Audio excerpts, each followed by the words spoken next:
Excuse me sir. हाँ बोलो। Sir attendance पहले मार्क करनी है। अटेंडेंस जो बच्चे टाइम पर आ गए थे उनकी मार्क हो गई है, बाकी की जो है बाद में मार्क होगी। ओके।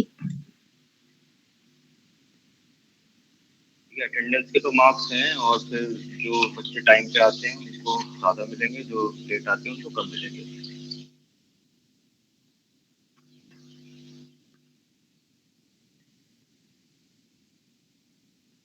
ठीक है, तो हमारा जो है सिलेबस है, सिलेबस में एक बार दिखा देता हूँ। ये सिलेबस था हमारा, इसमें फर्स्ट यूनिट हमारा चल रहा है। तो हमारा इसमें से इशू ऑफ शेयर्स, डिबेंचर्स और redemption of preference shares, redemptions of debentures, sinking fund debenture और डिबेंचर redemption फंड, ये हो गया है दोनों। और open market purchase, conversion of debentures, ये इतना हमारा हो चुका है।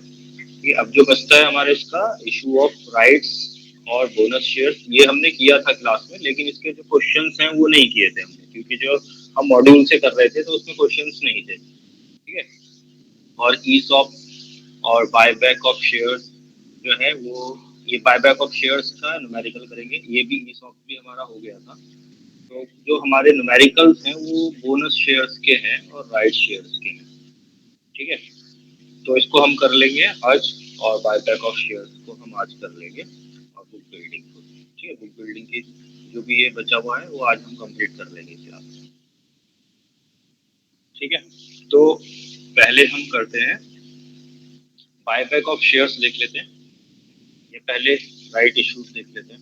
राइट इशू क्या होता है? शेयर जो कि ऑफर किए जाते हैं एग्जिस्टिंग मेंबर्स को। मेंबर्स कौन बताए थे? मेंबर्स जो होते हैं वो शेयर होल्डर्स ही जो होते हैं वो मेंबर्स होते हैं, और वो शेयर होल्डर्स होते हैं जिनका नाम जो है रजिस्टर ऑफ मेंबर्स में कंपनी के होता है। कंपनी का जो रजिस्टर ऑफ मेंबर्स होता है उसके अंदर इनका नाम जिसका होगा, ठीक है, उसको हम मेंबर कहते हैं। ठीक है, तो एग्जिस्टिंग मेंबर्स को जो है ऑफर किए जाते हैं शेयर्स, तो उसको राइट शेयर्स कहा जाता है।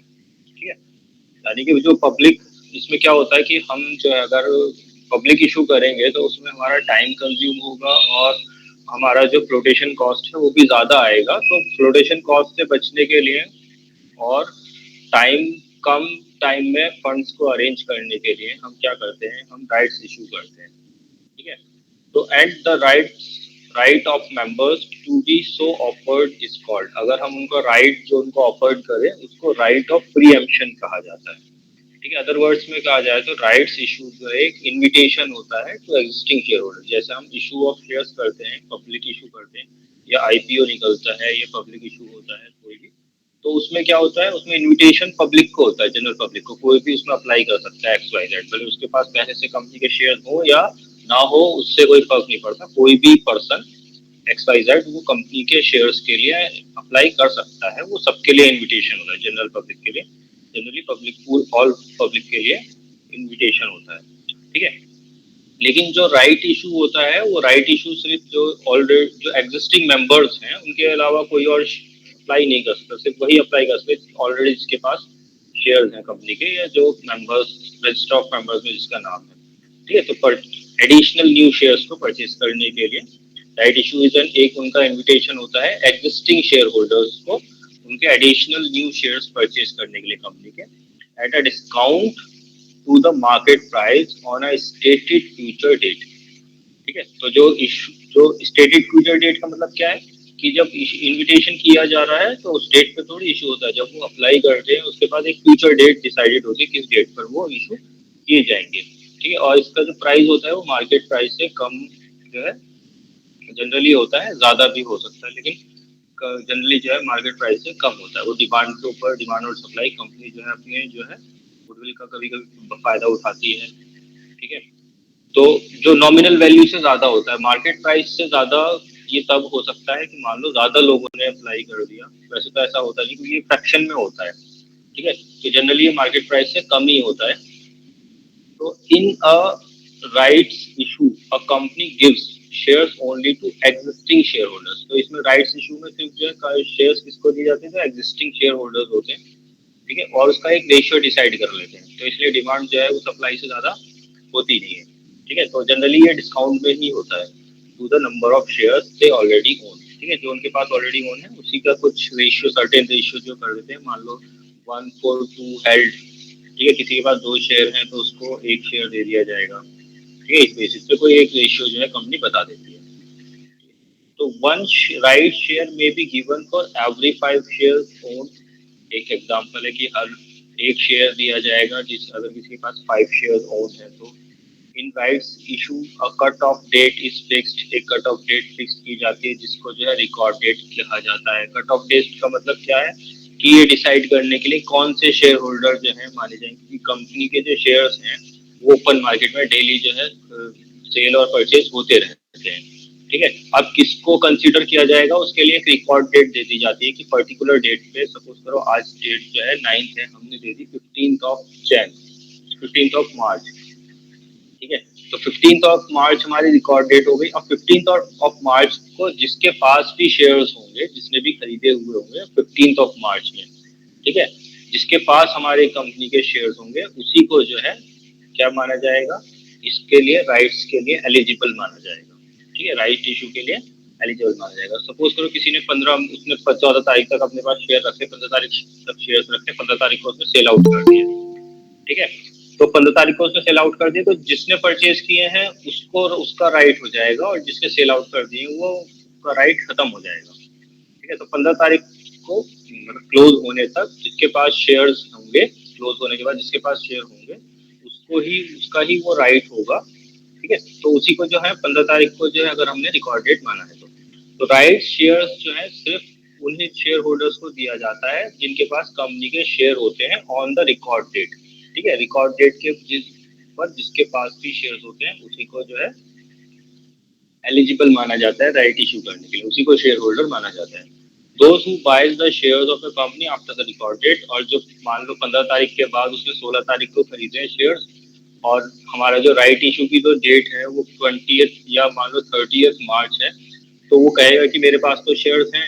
16 तारीख के बाद कहेगा मेरे पास तो शेयर्स हैं, लेकिन वो एलिजिबल नहीं होगा क्योंकि हमने जो रिकॉर्ड डेट जो है वो 15 तारीख रखी है। तो वही एलिजिबल होगा जिसके पास 15 तारीख को शेयर्स होंगे, ठीक है। उसके बाद चाहे वो कितने ही शेयर्स खरीद ले उससे कोई फर्क नहीं पड़ेगा। राइट इशू के लिए जो है वही एलिजिबल होगा जिसके पास हमारे शेयर्स जो है रिकॉर्ड डेट पर होंगे, ठीक है। तो shares despite the fact that the right shares will be issued after the date, ठीक है, भले वो आफ्टर द डेट हो रहा है, ठीक है, 16 तारीख को उसने खरीदे हैं, भले उसके बाद वो हमारा इशू हो रहा है, लेकिन उस डेट पर इशू वाले डेट पर होना जो है वो कोई फर्क नहीं पड़ता उससे, ठीक है।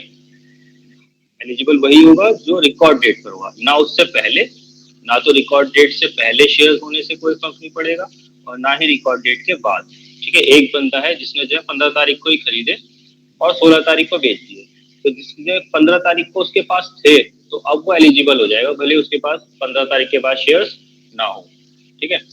तो usually a company offers right issue at a price. Usually तो जो है, यूजुअली कहा जा रहा है, यूजुअली तो कंपनी जो है वो प्राइस जो रखती है वो मार्केट प्राइस से लोअर ही रखती है अपने शेयर्स का, ठीक है, सो दैट जो एग्जिस्टिंग शेयर होल्डर है वो मॉनेटरी बेनिफिट उनको मिल सके कंपनी से एसोसिएशन का, ठीक है। As per section 62 subsection 1 of companies act 2013 where at any time, ठीक है, a company have a share capital proposes to increase its subscribed capital by the issue of further shares, such shares shall be offered। तो जब भी कोई company चाहती है कभी किसी भी वक्त अपना शेयर मतलब जिसकी एक शेयर कैपिटल है और वो अपना सब्सक्राइब कैपिटल को बढ़ाना चाहती है तो वो इशू कर सकती है, ये फर्दर इशू कर सकती है उन शेयरों को। किसको इशू कर सकती है?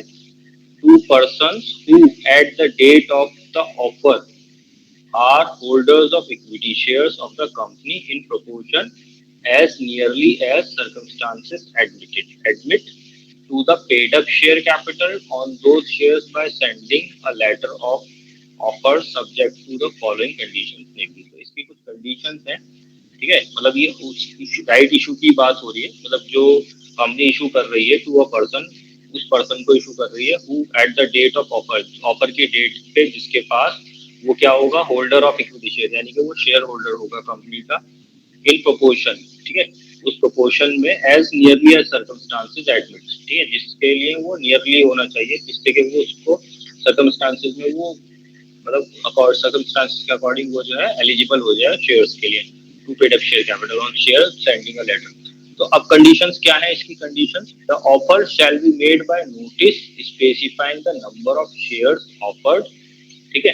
तो इसमें क्या होगा, जो नोटिस होगा, ठीक है, offer shall be made bye, तो जो वो एक नोटिस के थ्रू जो है क्या होगा, ऑफर किया जाएगा, जो स्पेसिफाई करेगा कितने शेयर्स जो है वो ऑफर किए गए हैं, और limiting a time not being less than 15 days, और जिसमें टाइम जो है लिमिट, एक लाइन टाइम की जो है लिमिट दी होगी, और जो कि 15 डेज से कम नहीं होगी, ठीक है, एंड नॉट एक्सीडिंग 30 डेज, और 30 डेज से ज्यादा नहीं होगी, जो कि कब से काउंट किया जाएगा, डेट ऑफ ऑफर, जिस डेट पे वो ऑफर किया गया है, यानी कि जो इनविटेशन निकाला गया है उस डेट से 15 दिन से मिनिमम, तो 15 दिन और मैक्सिमम 30 डेज जो होगा वो टाइम लिमिट उसमें दी जाएगी कि तुम अप्लाई करोगे उसके अंदर, with in which the offer if not accepted, अगर ऑफर जिसके अंदर ही ऑफर जो अगर एक्सेप्टेड नहीं होगा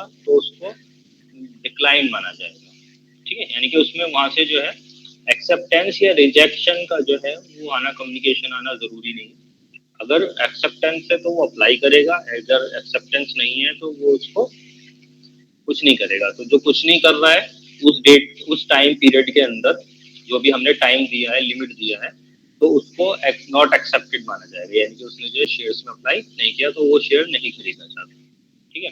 तो unless the articles of association, articles of the company otherwise provide, ठीक है, जब तक के प्रोवाइड ना करे, ऑफर से जो ऑफर है राइट इशू का, deemed to include a right exercisable by the person concerned to renounce the shares offered to him or any of them in favor of any other person, and the notice referred to in clause first shall contain a statement of this right. Second condition will be if the existing shareholders declines to accept the shares offered, the board of directors may dispose them in such a manner which is not disadvantageous to the shareholder and the company. ठीक है, अगर वो decline कर देते हैं तो फिर board of directors जो है वो डिस्पोज कर सकती है उन शेयर्स को जैसे चाहे मर्जी, लेकिन वो उनके लिए डिसएडवांटेजियस नहीं होना चाहिए, ना तो कंपनी के लिए और ना ही शेयर होल्डर्स के लिए, ठीक है। तो राइट कैसे कैलकुलेट किया जा सकता है, तो calculate the market value of the shares, कैसे कैलकुलेट की जाएगी, price required to be paid get fresh share equal to M, तो मार्केट वैल्यू को हमने क्या माने, एम माने, और find the price required to be paid by existing share holder for one share S, now find M plus S, तो जितना उनको पे करना है उसको एस माना गया है, find the average price of the above two of existing share and fresh m plus s by number of shares, ठीक है, तो उसको एवरेज कर दिया जाएगा, ठीक है। तो इससे जो है हमारा राइट जो है वो कैलकुलेट होकर के आएगा।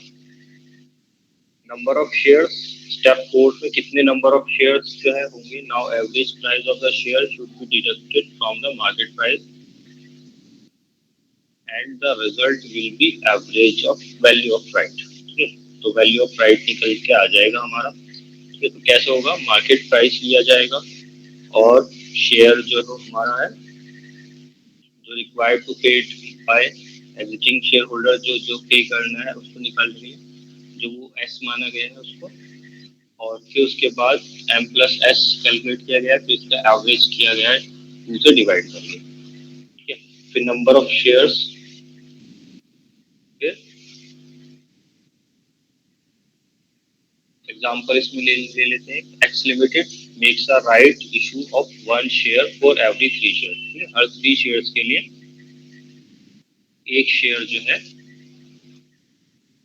निकाला गया है, ठीक है। तो यहाँ पे जो ये m है, m मार्केट प्राइस है, एक assumption इसी से ले लेते हैं कि m मार्केट प्राइस है, तो ये ऊपर ही जो है यहाँ की वैल्यू हम रखते चलेंगे। तो market value of existing share जो है वो कितना है, 25 है। मार्केट वैल्यू कितना है, 25 है। फेस वैल्यू 10 पर शेयर है, तो फेस वैल्यू से हमें यहाँ पे कुछ लेना देना नहीं है, हमें जो है इसकी मार्केट वैल्यू कंसीडर करनी है। और इशू प्राइस जो है राइट शेयर का वो 15 है, यानी कि इसका एस जो है वो 15 है। ठीक है, तो यहाँ पे जो है ये थोड़ा सा इसमें मिसप्रिंटिंग है, में ये जो है यहाँ तक है हमारा। ठीक है, और ये जो now find M plus S वो नेक्स्ट लाइन है। तो अब existing shareholders find the price required to be paid by existing shareholders for one share, एक शेयर के लिए कितना पे करना है वो आ गया यहाँ पर। ठीक है, अब यहाँ पर market value of these shares, market value of these shares, price required to be paid get fresh shares की मार्केट वैल्यू कितना है और कितना उसे पे करना है। तो 25 रुपीज उसकी मार्केट है, मार्केट प्राइस है। ठीक है, और पे कितना करना है उनको, जो हम जिनको राइट दे रहे हैं एग्जिस्टिंग शेयर होल्डर है, उनको खरीदने के लिए कितना पे करना है, 15 पे करना है। ठीक है, अब find the average price of the about to share, अब इन दोनों शेयर का एवरेज प्राइस कैलकुलेट करना है। ठीक है, of existing shares and fresh shares. ठीक है, तो यहाँ पर थोड़ा सा जो है मिस प्रिंटिंग दिया हुआ है, यहाँ पे क्या आएगा हमारा एग्जिस्टिंग शेयर। ठीक है, market value of these shares, कौन से दीज शेयर्स है, एग्जिस्टिंग शेयर्स। ठीक है, एग्जिस्टिंग शेयर्स। ठीक है, price required to be paid get fresh shares, ये वाला जो है यहाँ पर ये नहीं है, ये लाइन नहीं है, ये लाइन जो है ये इसमें आएगा। ठीक है, तो यहाँ पर एग्जिस्टिंग शेयर्स मतलब जैसे इस क्वेश्चन में x limited makes a right issue, right issue करना है 1 शेयर का for every 3 share, her 3 shares के लिए। तो यहाँ पर जो मार्केट वैल्यू है उसके पास ऑलरेडी हेल्ड कितना है उससे मल्टीप्लाई करके उनका मार्केट वैल्यू निकालेंगे। तो ऑलरेडी हेल्ड कितना है उसके पास, 75 रुपीज के शेयर्स हैं। ठीक है, उसके पास कितने होंगे, 75 रुपीज के शेयर्स होंगे। और जो हम इशू कर रहे हैं उसको कितने का इशू कर रहे हैं, 15 रुपीज का नया इशू कर रहे हैं। अगर उसके पास 75 रुपए के शेयर्स होंगे हमारे, यानी कि 3 शेयर्स होंगे, तो हम उसको 15 रुपीज में एक और शेयर दे देंगे। तो अब उसके पास कितने शेयर्स, अब उसके पास कितनी वैल्यू का हमारे पास हमारा हो जाएगा, 75 plus S 15 is equal to कितना हो गया ये 80-90 रुपीज।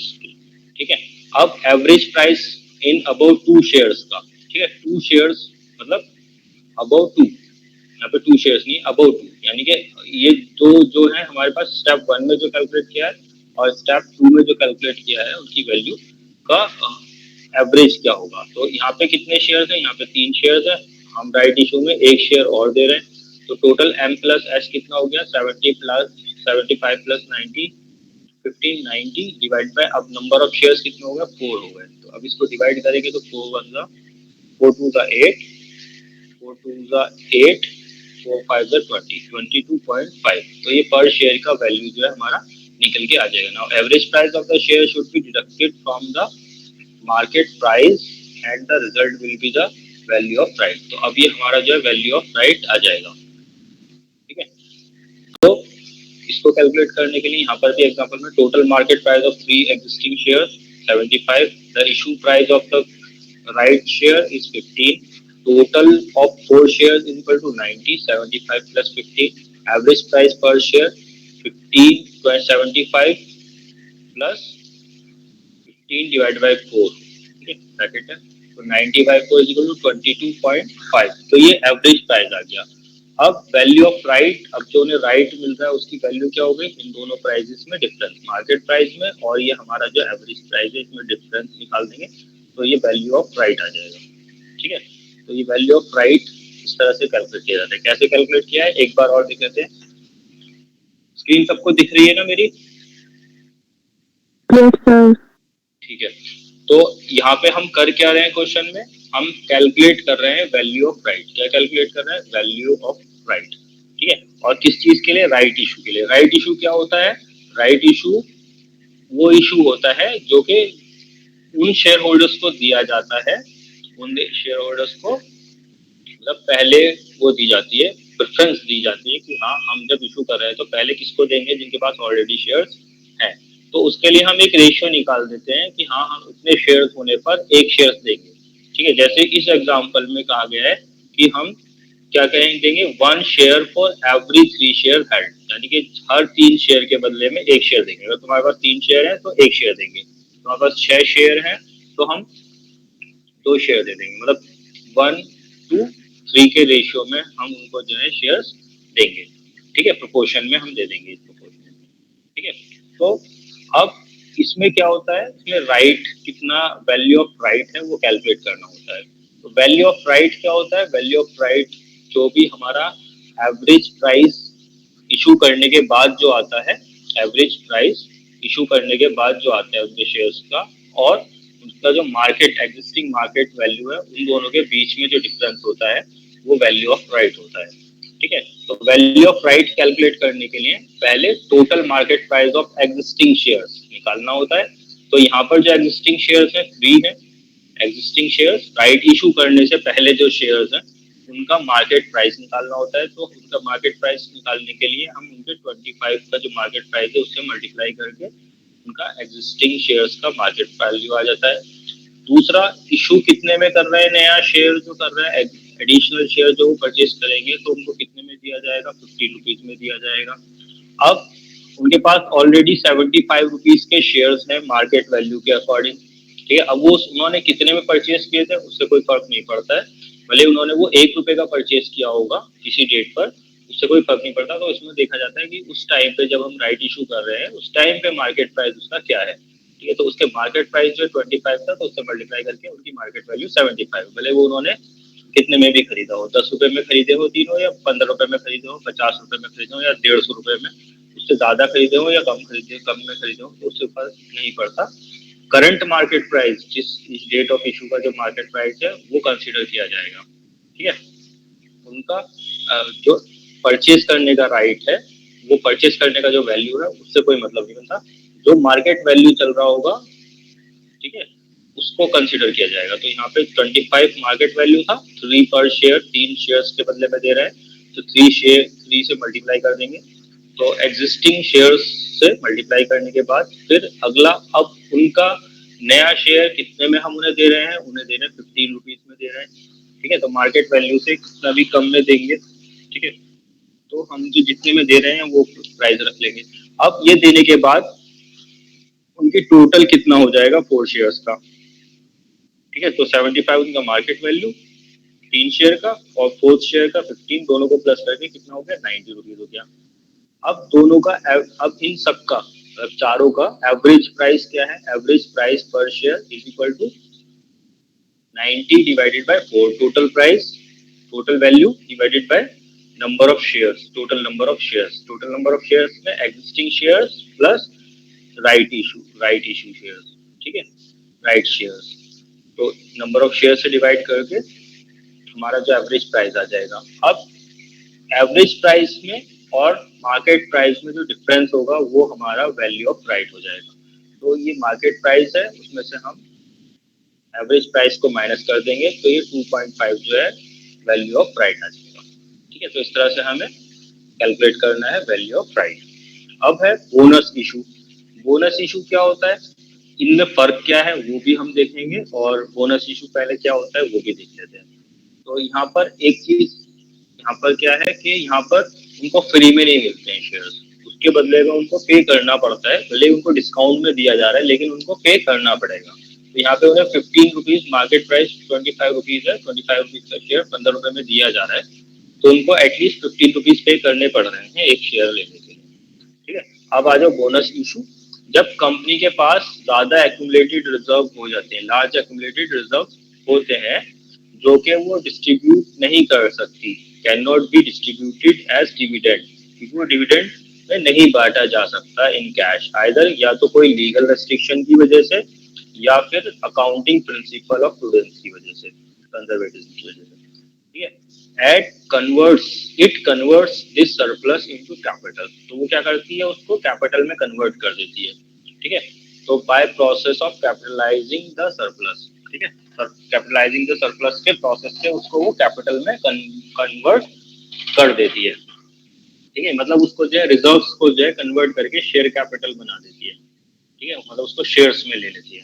तो और divides the capital among the existing share holders, और फिर उसको जो है जो एग्जिस्टिंग शेयर होल्डर्स है उन्हीं में उसको डिवाइड कर देती है प्रोपोर्शन टू द शेयर्स जो कि कैपिटल हेल्ड बाय देम, जितना भी उनके पास शेयर हेल्ड होते हैं, कैपिटल हेल्ड होता है उनके प्रोपोर्शन में ही, ठीक है, फुल्ली पेड बोनस शेयर्स के तौर पर, ठीक है। फुल्ली पेड मतलब फुल्ली पेड का मतलब क्या होता है, कोई बताएगा फुल्ली पेड का मीनिंग?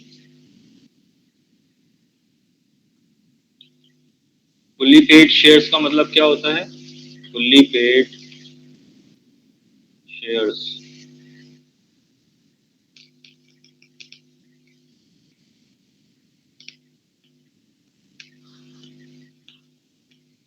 किसी को पता है फुल्ली पेड शेयर्स का मतलब? आसान होता है, कोई बताओ।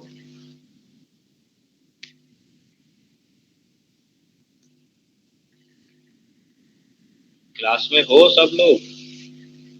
Yes sir. अच्छा, मैंने क्लास कहा था क्लास में कि सब लोग कैमरा ऑन करके रखना, जो मुझे पता चल सके कि सब लोग बैठे हो सामने।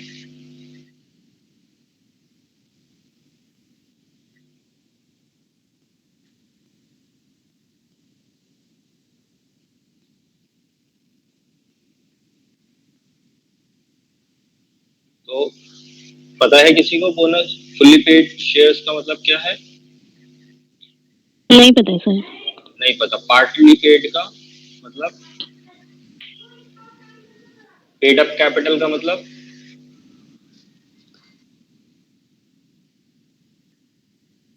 हाँ ना, कुछ तो बोलो भाई। पेड अप कैपिटल का मतलब पता है किसी को? किस किस को नहीं पता वो बता दो, चलो रेज हैंड कर दो।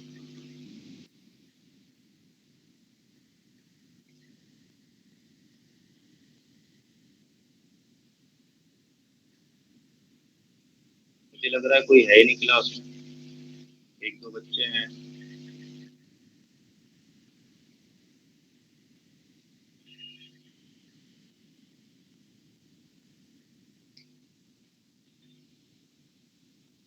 देखो फुल्ली पेड शेयर्स का मतलब क्या होता है? फुल्ली पेड का मतलब होता है जितना उनका वैल्यू है, उनका जो वैल्यू है वो पूरा कॉल्ड अप और पेड अप हो चुका है, ठीक है। हमने इशू ऑफ शेयर्स में पढ़ा था ना कि शेयर्स जो हैं वो कैसे इशू होते हैं, या तो लमसम में इशू होते हैं या फिर वो इंस्टॉलमेंट में इशू होते हैं। अब मान लो हम इशू कर रहे हैं 10 रुपए का शेयर, ठीक है, 2+3+3+2 में। तो ये पहली वाली होती है एप्लीकेशन, दूसरी होती है अलॉटमेंट, तीसरी होगी फर्स्ट कॉल, चौथी होगी सेकंड कॉल। तो अब हमने फर्स्ट एप्लीकेशन तो हमारा शुरू में ही आ जाता है, फिर हमने अलॉटमेंट ड्यू करी, रिसीव हो गई, फर्स्ट कॉल इशू करी, रिसीव हो गई, सेकंड कॉल इशू करी, रिसीव हो गई। तो अब ये क्या कहलाएंगे? जब इनका पूरा शेयर पे वैल्यू जो है वो पे हो चुका है, तो अब ये क्या कहलाएंगे? फुल्ली पेड शेयर्स कहलाएंगे। क्या कहलाएंगे? Fully paid shares. इनके पास, इनके ऊपर अब कोई भी बैलेंस नहीं रह गया है जो इनसे लेना है हमें। क्लियर है फुल्ली पेड शेयर्स का मतलब? क्लियर है? Yes sir. अब बताओ कौन बताएगा फुल्ली पेड शेयर का मतलब?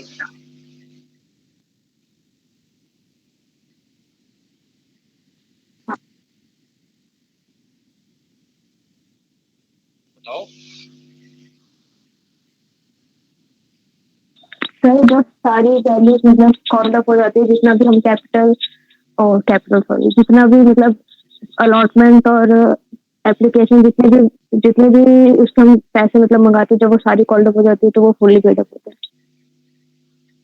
कॉल्ड अप के साथ साथ पे भी हो जाना चाहिए, ठीक है। हमने मान लो कॉल किया पैसा, हमने फाइनल कॉल को कॉल किया, लेकिन उसमें से 100 शेयर्स ने डिफॉल्ट कर दिया, पैसा नहीं दिया, ठीक है, तो वो फुल्ली पेड अप में नहीं आएगा। फुल्ली पेड अप में तब आएगा जब कॉल्ड अप करने के बाद वो पे भी हो जाए, ठीक है। तो सारे शेयर्स, जो भी शेयर्स हैं, उन्होंने जो है सारे कॉल्स पे कर दिए हैं, तब वो फुल्ली पेड शेयर्स की कैटेगरी में आता है। इसके ऊपर मतलब शेयर होल्डर्स के ऊपर कोई भी पैसा जो है वो बाकी नहीं है, ठीक, कोई भी कॉल उनके ऊपर बाकी नहीं है, कोई एरियर्स नहीं है और कोई अनकॉल्ड कैपिटल भी नहीं है, ठीक है। तो तब वो क्या कहा जाता है, फुल्ली पेड शेयर्स कहा जाता है, ठीक है।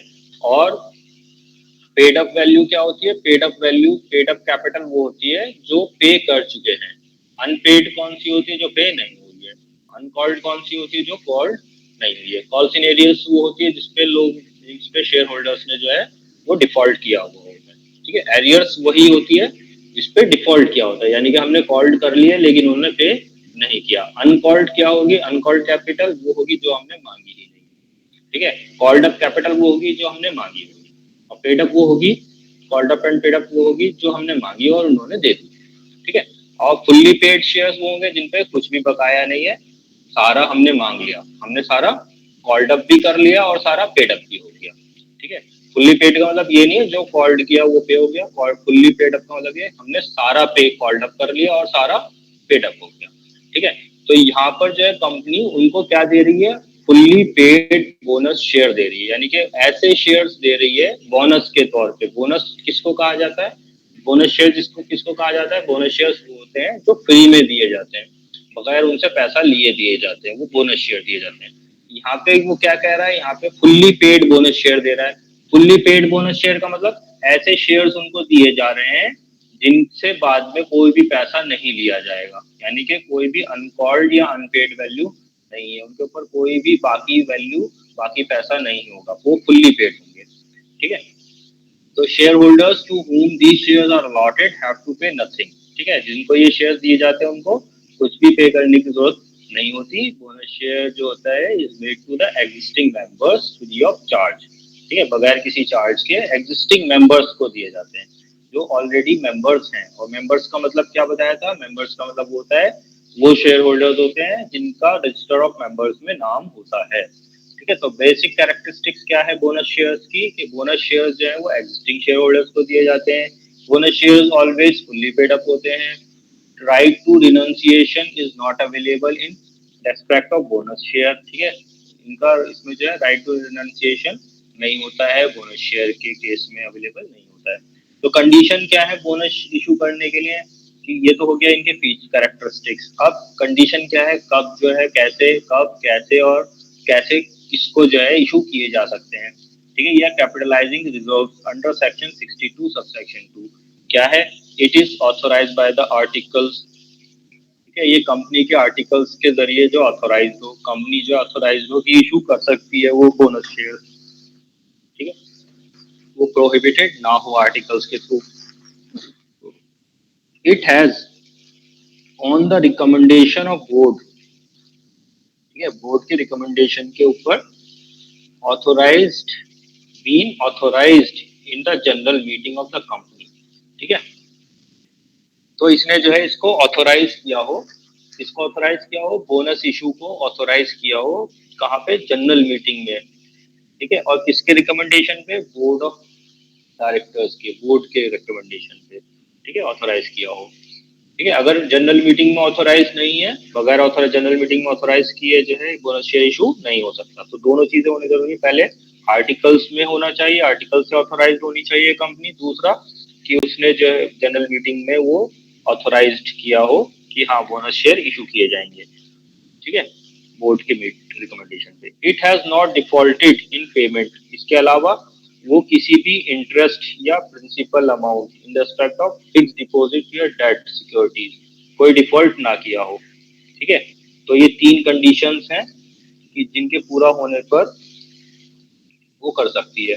अब चौथी क्या है, it has not defaulted in respect of the payment of statutory dues. Statutory dues कोई भी है एम्प्लॉयज का, जैसे कि contribution to provident fund, gratuity, bonus, तो किसी में उसमें भी डिफॉल्ट ना किया हो। Partly paid up shares if any, अगर कोई पार्टली पेड अप शेयर होगा outstanding at the date of allotment, allotment के डेट पर उसको पहले फुल्ली पेड किया जाएगा। ये कंडीशन जो है इम्पोर्टेंट है, ठीक है। अकाउंटिंग पॉइंट ऑफ व्यू से ये कंडीशन जो है इम्पोर्टेंट, बाकी जो है अकाउंटिंग कंडीशन, अकाउंटिंग से जो है इम्पोर्टेंट नहीं है अकाउंटिंग पॉइंट ऑफ व्यू से, ठीक है। अकाउंटिंग पॉइंट ऑफ व्यू से ये वाली कंडीशन जो इम्पोर्टेंट है, जो याद रखनी है। क्या कंडीशन है, कि पार्टली पेड अप शेयर्स क्या है, partly paid up shares if any, अगर कोई होगा outstanding at the date of allotment, allotment की डेट पर, कौन से अलॉटमेंट की डेट पर, बोनस शेयर के अलॉटमेंट की डेट पर, ठीक है, बोनस शेयर के अलॉटमेंट की डेट पर अगर कोई पार्टली पेड अप शेयर्स होगा तो पहले उसको फुल्ली पेड किया जाएगा। फुल्ली पेड कैसे होगा, पार्टली, पहले तो पार्टली पेड का मतलब क्या है, पार्टली पेड अप शेयर्स का मतलब वो है ऐसे शेयर्स जिन जो के कुछ पार्ट अभी बाकी है पे करना, ठीक है, कुछ पे हुआ है और कुछ अभी बाकी है, तो ऐसे शेयर्स को पार्टली पेड अप शेयर्स कहते हैं। इफ एनी, अगर कोई होगा तो उसकी फुल्ली पेड अप किया जाएगा। तो उसको फुल्ली पेड अप कैसे किया जा सकता है, पार्टली पेड अप शेयर्स को, कोई बताएगा कि पार्टली पेड अप शेयर्स को फुल्ली पेड अप शेयर कैसे किया जा सकता है? मनी रिसीव, बताओ।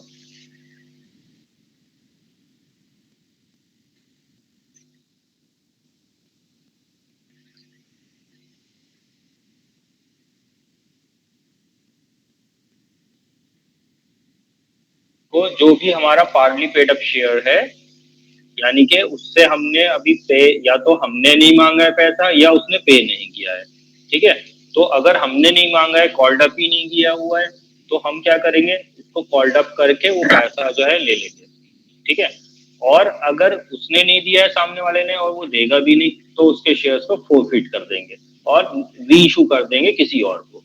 तो ऐसे जो है जो भी हमारे पार्टली पेड अप शेयर्स हैं वो जो है फुल्ली पेड अप में कन्वर्ट हो जाएंगे। तो इसका मतलब क्या है कि हमें क्या करना पड़ेगा, अगर जब भी हमें बोनस इशू करना है तो उस डेट पे कोई भी हमारा पार्टली पेड अप शेयर नहीं होना चाहिए, सारे paid fully paid up bonus share होने चाहिए। अगर कोई होगा तो उसको क्या करेंगे, जल्दी जल्दी कॉल अप करेंगे वैल्यू और उनसे ले लेंगे पैसे, और अगर कोई नहीं देता है तो उसके प्रॉफिट करेंगे और वो किसी और को दे देंगे शेयर्स। उसके बाद जब सारे फुल्ली पेड अप शेयर हो जाएंगे तब हम जो है बोनस शेयर इशू कर सकते हैं, ठीक है। तो ये वाला जो पॉइंट है ये इंपॉर्टेंट है अकाउंटिंग पॉइंट ऑफ व्यू से, जब भी हम जनरल एंट्री करेंगे तो ये चीज जो है इंपॉर्टेंट आ जाएगी। तो it complies with such other conditions as may be prescribe, ठीक है, और वो कंडीशन भी जो है कंप्लाई की जाएंगी जो भी प्रेस्क्राइब की भी होंगी इसके रिगार्डिंग में। तो bonus share shall not be issued in leave of dividend. और एक इम्पॉर्टेंट ये है कि अगर तुम्हारा डिविडेंड देना है तो ऐसा नहीं कर सकते कि तुम्हें डिविडेंड देना है, डिविडेंड डिक्लेयर कर दिया उसके बदले में शेयर दे दो, ठीक है, तो डिविडेंड डिक्लेयर कर दिया है तो उसके बदले में डिविडेंड ही देना है, बोनस शेयर इशू नहीं कर सकते, ठीक है। Rule 14 of companies share capital and debenture rules 14 provides that once a company announces decision of the board recommending bonus issue, it cannot withdraw such decision subsequently, ठीक है। और ये क्या है, रूल 14 में है कंपनीज रूल के, रूल 2014 में, कि अगर कोई कंपनी एक बार अनाउंस कर दे डिसीजन, ठीक है, बोर्ड के रिकमेंडिंग बोनस इशू का, of the board recommending bonus issue का, तो वो उसको विड्रॉ नहीं कर सकती, ठीक है। It is a simple method of expanding the capital base of the company, ठीक है, कैपिटल बेस बढ़ाने का सिंपल मेथड है। और it helps the company to retain the cash, cash को रिटेन करने में मदद करती है। It adds to the reputation of the और the goodwill of the company, इससे जो कंपनी की गुडविल और रेपुटेशन बढ़ती है। गुडविल, कंपनी की गुडविल और रेपुटेशन कैसे बढ़ जाएगी वो बोनस शेयर इशू करने पर, क्योंकि इससे क्या होगा कि पहले कंपनी ने जो है हमें हमारे पास तीन कंपनी के जो शेयर होल्डर्स के पास 3 लाख शेयर्स थे टोटल, तो वो जो डिविडेंड देती थी 3 लाख पे देती थी, अब उसको 1 लाख और दिया जा रहे हैं शेयर बोनस के तौर पे, अब कितने हो जाएंगे, 4 लाख हो जाएंगे। तो वो शेयर्स तो बढ़ा सकती है लेकिन डिविडेंड जो है वो देती है 4-5 रुपए पर एनम का, तो वो डिविडेंड कम नहीं करेगी। तो अगले साल उसे कितना डिविडेंड देना पड़ेगा, 1 लाख शेयर पे एक्स्ट्रा डिविडेंड देना पड़ेगा। तो इससे जो है कंपनी के ऊपर जो है शेयर होल्डर्स का कॉन्फिडेंस बढ़ता है कि हाँ कंपनी जो है मतलब इस लायक है कि वो ज्यादा डिविडेंड पे करेगी हमें, ठीक है, कंपनी का प्रॉफिट कम नहीं होगा, कंपनी का प्रॉफिट बढ़ेगा, ठीक है। तो शेयर होल्डर्स का कॉन्फिडेंस जो है वो बढ़ जाता है। तो गुडविल और रेपुटेशन जो है कंपनी की, वो इससे जो है, इस इवेंट से जो है, जब हम बोनस शेयर इशू करते हैं तो वो बढ़ जाती है। इनिशियली शुरू में तो मार्केट वैल्यू शेयर्स की डिक्लाइन करती है, बोनस शेयर इशू किया जाता है। क्यों डिक्लाइन करती है, क्योंकि वो डिस्ट्रीब्यूट हो जाती है, जो कंपनी की जो इसमें जो है कंपनी के क्या होता है, इक्विटी कैपिटल एम्प्लॉयड पे इम्पैक्ट नहीं पड़ता है, ठीक है। कंपनी के कैपिटल एम्प्लॉयड या बुक वैल्यू पे, कंपनी के बुक वैल्यू पे, ठीक है। बुक वैल्यू मतलब capital employed, total capital employed पे फर्क नहीं पड़ता है, कैपिटल उतना ही रहता है, ठीक है। बस फर्क क्या होता है, रिजर्व से निकल के शेयर कैपिटल में आ जाता है, ठीक है। हमारा जो शेयर होल्डर फंड है उस पर फर्क नहीं पड़ेगा, बस क्या होगा, शेयर रिजर्व से निकल के अमाउंट जो है वो शेयर कैपिटल में चला जाता है, तो शेयर होल्डर फंड जो है उतना ही रहता है, ठीक है।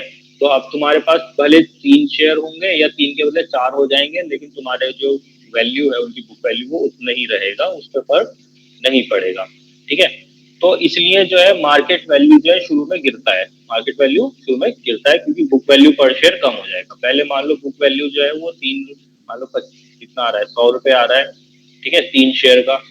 अब 3 शेयर का 100 रुपए आ रहा है तो 300 रुपए हो रहा है वो मार्केट, वो बुक वैल्यू, ठीक है। अब तुम 1 शेयर और दे रहे हो, तो तुम्हारे पास जितने शेयर्स थे उनकी बुक वैल्यू उतनी ही रहेगी। अब पहले 3 थे, 3 की 300 रहेगी, अब 4 हो जाएंगे, 4 की भी 300 रहेगी। तो शुरू में तो इस नजर से जो है बुक वैल्यू कम हो जा रही है, तो बुक वैल्यू क्या हो जाएगी, बुक वैल्यू क्या हो जाएगी, कम हो जाएगी, ठीक है। तो इस वजह से जो है शुरू में मार्केट वैल्यू जो है वो कम हो जाती है, शेयर्स की मार्केट वैल्यू डिक्लाइन करती है। मार्केट वैल्यू क्योंकि वो डिपेंड करती है किसके ऊपर, डिमांड और सप्लाई के बेसिस पे। तो लेकिन this trend lead to more trading volume, लेकिन इससे क्या होता है, शेयर मार्केट में जो है वॉल्यूम बढ़ जाता है, शेयर की क्वांटिटी बढ़ जाती है, तो ट्रेड भी ज्यादा होने लगता है। तो bye issue of bonus share तो पेड अप कैपिटल रिफ्लेक्ट करती है actual capital employed by the company, ठीक है। तो पेड अप कैपिटल जो है वो एक्चुअल कैपिटल फिर रिफ्लेक्ट करने लगती है। एडवांटेजेस क्या होता है, लिक्विडिटी पोजीशन इंप्रूव हो जाती है, कोई no cash dividends are paid, reduces the chances of any take over bid, more security to creditors, retain cash required for operating activity।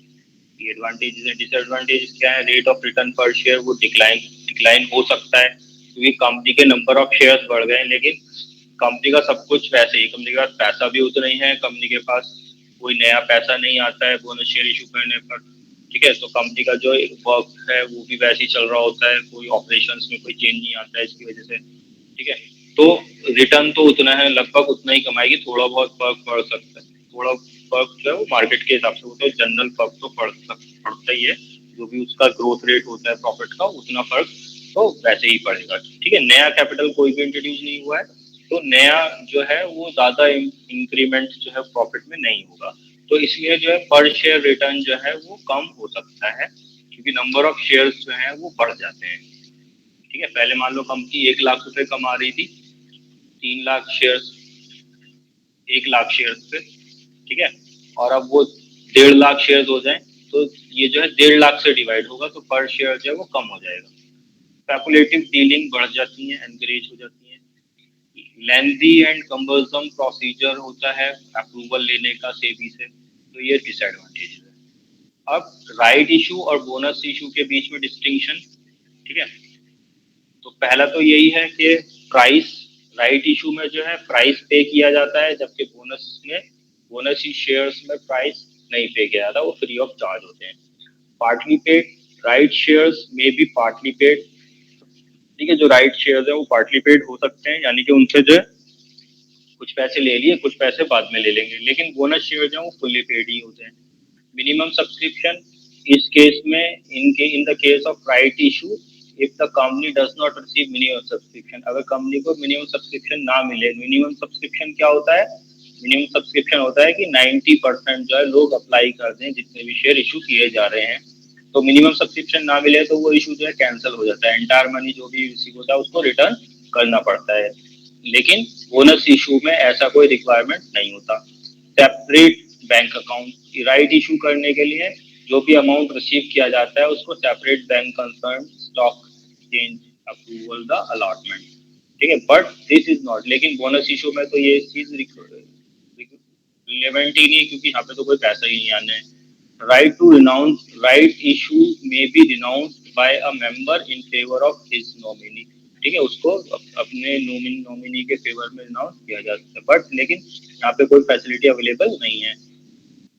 Provision in the companies act section 62 of companies act governs the issue of right shares, guidelines also apply. वहीं दूसरी तरफ bonus share जो है वो तभी issue किए जा सकते हैं when there is an express provision in the, जब उसके बारे में एक्सप्रेस प्रोविजन हो कि हाँ company priority bonus share issue कर सकती है। ठीक है, पर्पस राइट इशू जो है रेजिंग फंड्स के लिए किया जाता है, जबकि बोनस शेयर जो है अनडिस्ट्रीब्यूटेड प्रॉफिट को कैपिटलाइज करने के लिए किया जाता है। कैश राइट शेयर्स से कैश आता है कंपनी के पास, बोनस शेयर्स जो है वो फ्री होते हैं, तो इसमें कोई भी कैश कंपनी के पास नहीं आता है। ठीक है, तो ये हो गया हमारा। अब एम्प्लॉय स्टॉक ऑप्शन प्लान, अब इसका एक जो है क्वेश्चन देख लेते हैं बोनस शेयर का। ठीक है, बोनस इशू का एक क्वेश्चन देख लेते हैं, उसके बाद फिर आगे बढ़ेंगे ESOP के। ठीक है, मैं क्वेश्चन जो है पहले बोल दूंगा, डिक्टेट कर दूंगा, तब दिखा दूंगा क्वेश्चन, उसके बाद उसका सॉल्यूशन करेंगे।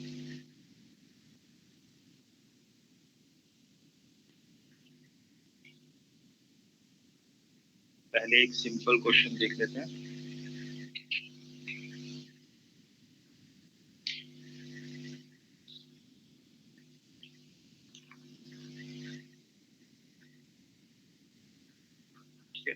क्वेश्चन है, कंपनी है उसकी ऑथोराइज्ड कैपिटल जो है,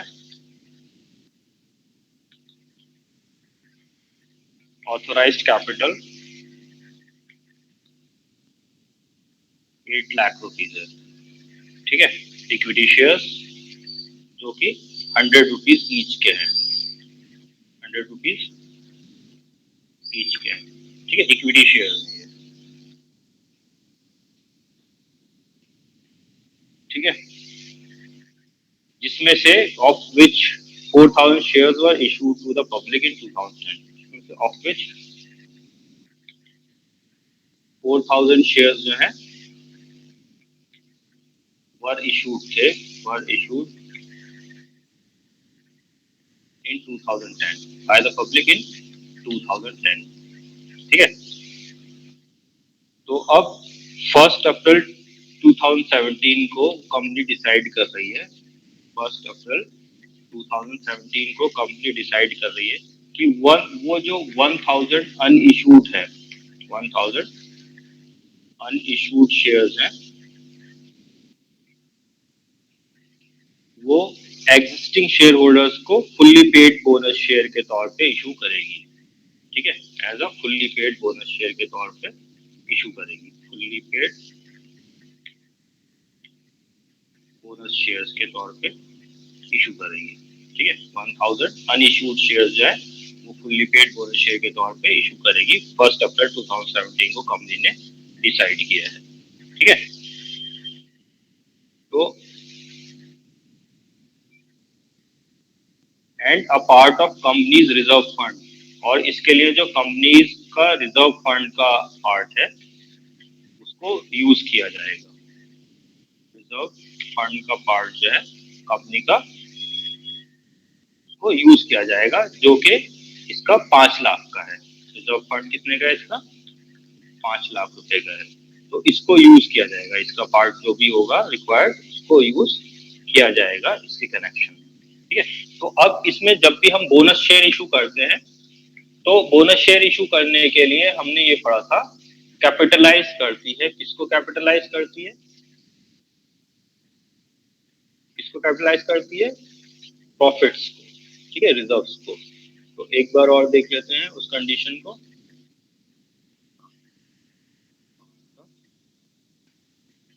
बोनस इशू,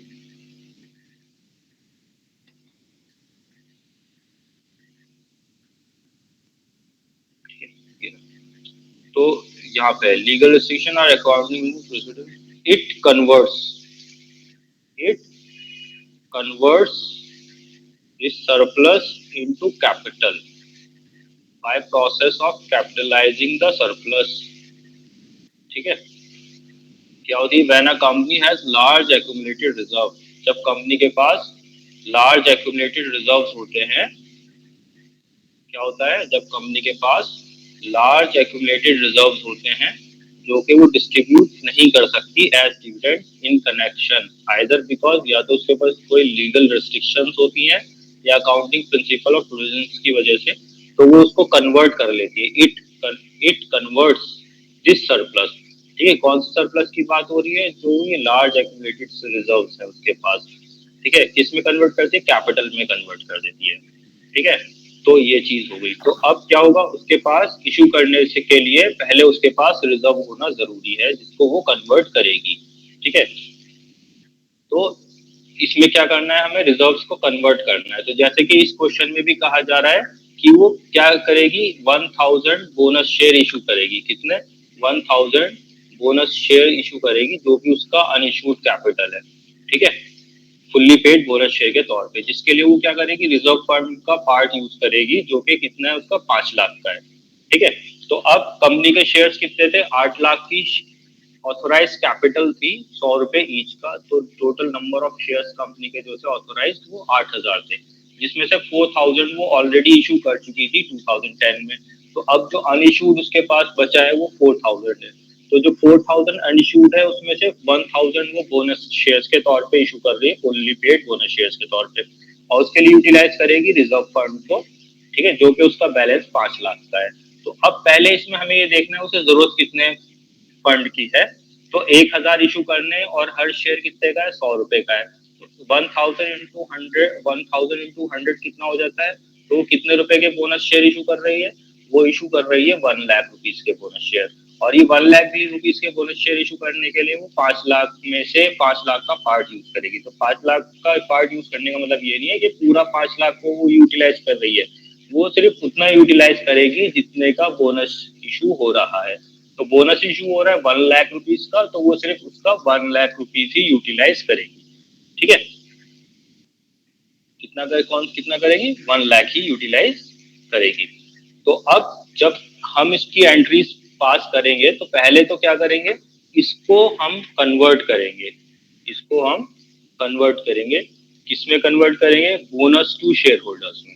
ठीक है, क्योंकि हम इसको बोनस दे रहे हैं, बोनस के तौर पे देना चाह रहे हैं इसको। किसको देना चाह रहे हैं? जो शेयर होल्डर्स हैं। ठीक है, तो रिजर्व फंड को बोनस टू शेयर होल्डर्स में कन्वर्ट करेंगे, और वो कितना करेंगे, कितना अमाउंट करेंगे? जितना रिक्वायर्ड है। तो पहले हमें ये निकालना पड़ेगा कि कितना रिक्वायर्ड है। तो कितने शेयर्स इशू कर रहे हैं बोनस शेयर्स के तौर पे, और कितने रुपए ईच के वो शेयर्स हैं? तो वो शेयर्स जो है 1 लाख रुपीज ईच के हैं, और यहाँ पे जो मल्टीप्लाई किया जाएगा उनकी नॉमिनल वैल्यू से मल्टीप्लाई किया जाएगा। मार्केट वैल्यू से इसमें कोई मतलब नहीं बनता, यहाँ पे नॉमिनल वैल्यू को कंसीडर किया जाता है। तो नॉमिनल वैल्यू उसकी जो है वो 100 रुपीज है, और ये बोनस शेयर जो है वो इशू कर रहे हैं हम 1000। तो टोटल कितना है bonus to share holders? 1 lakh का आ जाएगा। तो पहले हमें रिजर्व फंड में से बोनस टू शेयर होल्डर में पैसा ट्रांसफर करना होगा। तो उसके लिए एंट्री क्या होगी? Reserve fund account debit. तो यहाँ पे जो हमें दिया हुआ है वो रिजर्व फंड दिया हुआ है, तो reserve fund account debit, reserve fund account debit, reserve fund account debit to bonus to share holders. ठीक है, कितना आ जाएगा अमाउंट? 1 लाख रुपए। 1 लाख रुपए। अब ये bonus to share holders account में हमने कर दिया, अमाउंट डाल दिया। अब इससे हम उनको इशू कर देंगे। क्या कर देंगे इशू? जो भी हम उनको बोनस शेयर इशू कर रहे हैं। तो बोनस शेयर जब हम उन्हें इशू करते हैं तो शेयर्स में कोई फर्क नहीं होता है, शेयर्स वही होते हैं जो कंपनी के शेयर्स हैं। ठीक है, बस इसको बोनस के तौर पे इशू किया जा रहा है, उसके बदले में हमारे पास पैसे नहीं आ रहे। इस बोनस जो हमने इसमें ट्रांसफर किया इसके बदले में इशू किया जाएगा। तो इसको इशू करने के लिए बोनस टू शेयर होल्डर्स को डेबिट कर देंगे। Bonus to share holders account debited to equity share capital, to equity share capital account. ठीक है, 1 लाख 1 लाख। ठीक है, तो ये दो एंट्री जो है बोनस शेयर इशू करने के लिए होती है। पहले रिजर्व फंड को बोनस टू शेयर होल्डर में डालने के लिए, दूसरी बोनस टू शेयर होल्डर से इक्विटी शेयर कैपिटल में डालने के लिए, ट्रांसफर करने के लिए, जिससे कि अब उनको जो है शेयर्स इशू हो गए हैं, ये 100 रुपए ईच के 1000 शेयर्स अलॉट हो चुके हैं। ठीक है, तो ये दो एंट्रीज होंगी और किस डेट पे होगी, जिस डेट पे हमने डिसाइड किया है, कोई इशू की डेट तो दी नहीं है हमें, तो जो डेट इसमें बताई हुई है 1 अप्रैल 2017, तो उसी डेट पे हम यहाँ पे ये एंट्रीज पास कर देंगे। ठीक है, अब एक और क्वेश्चन देख लेते हैं तो थोड़ा और हमें क्लियर हो जाएगा। ठीक है, तो एक कंपनी है जिसकी सब्सक्राइब कैपिटल 10 लाख रुपीस की है, इक्विटी शेयर्स 10 रुपीस ईच के हैं। उसने रिजॉल्व किया है कि वो यूटिलाइज करेगी balance of security premium reserve account. ठीक है, तो यहाँ पर नेक्स्ट क्वेश्चन में क्या है, उसने सिक्योरिटी प्रीमियम रिजर्व को यूज करने की बात करी है। ठीक है, उसका कैपिटल कितना है पहले से, ऑथराइज सब्सक्राइब कैपिटल, उसका कौन सा कैपिटल बताया जा रहा है, सब्सक्राइब कैपिटल। ऊपर क्वेश्चन में क्या बताया गया था, ऑथोराइज कैपिटल बताया गया था, ऑथोराइज कैपिटल के बाद उसका इशूड कैपिटल बताया गया था। ठीक है, वही सब्सक्राइब कैपिटल है। यहाँ पे डायरेक्ट जो ऑथोराइज कैपिटल नहीं बताया जा रहा, डायरेक्ट सब्सक्राइब कैपिटल बताया जा रहा है। कितना बताया जा रहा है सब्सक्राइब कैपिटल, 10 लाख रुपीज का बताया जा रहा है। ठीक है, जो कि कितने रुपीज ईच के शेयर है, 100 रुपीज ईच के शेयर। ठीक है,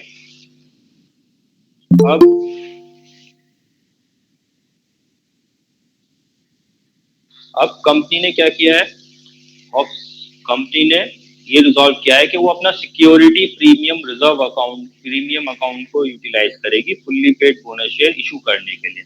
किसको यूटिलाइज करेगी, security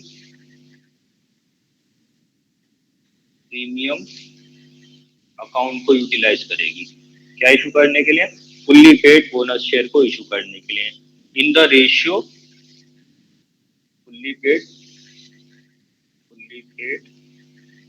bonus shares in the ratio